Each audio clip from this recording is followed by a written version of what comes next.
Magandang umaga mga kayusong at syempre kasama natin ngayon si Master Lex, si Master Jim Jim at Boss Hope ng Yusong Angler. Shoutout sa lahat ng kayusong natin dyan. At ngayong umaga pupunta kami ngayon sa Blue Hole para mag-casting at syempre bago kami makarating ng Blue Hole ay nabadaan muna kami dito sa Carmen View Deck. At dito nga mga kayusong ay mafe-feel mo talaga yung lamig ng simoy ng hangin at napaka-relaxing view ng Carmen View Deck. Fast forward, dito na nga kami sa Barangay Sugod mga kayusong at dito ay bubungad sa iyo yung napaka-majestic view ng Mount Payawpaw. Kita nyo naman mga kayusong, dito pa lang ay panalo-panalo na kayo sa napakagandang view ng Mount Payawpaw. Habang papalapit nga kami ng papalapit sa Blue Hole ay napansin kong patarik din ng patarik yung kalsadang dinadaanan namin.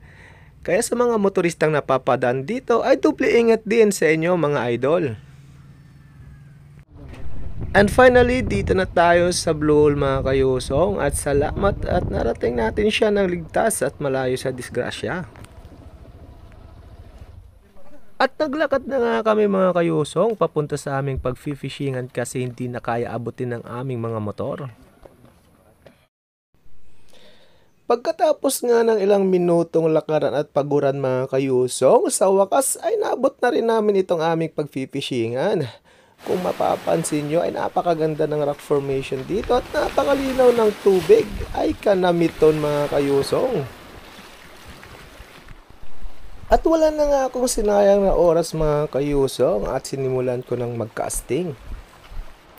At dahil nga kantilado yung spot dito mga kayusong kaya deep dive lure yung ginamit ko.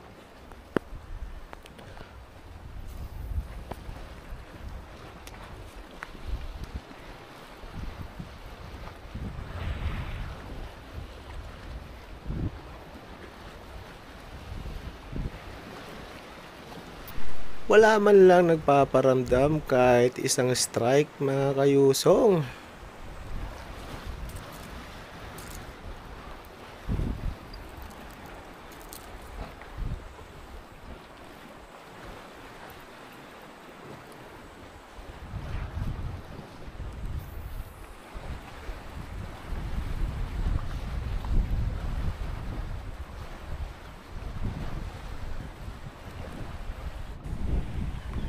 At dahil dead spot nga yung unang napestahan namin, lumipat kami sa kabilang side mga kayusong.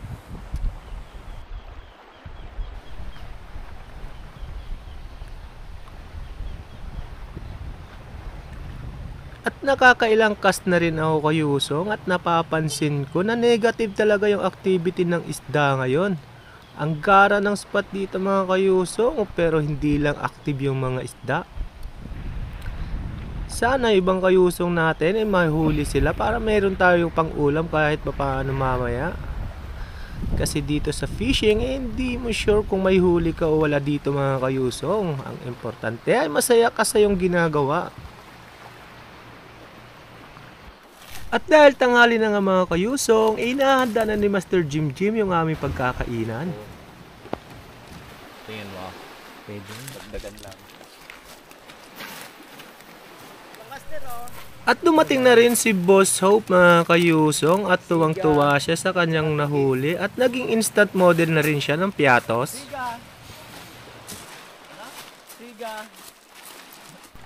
At si Master Richard na nga ang naglinis ng mga huli ni Boss Hope kasi wala naman siyang ambag dito mga kayusong, purong kapugian lang.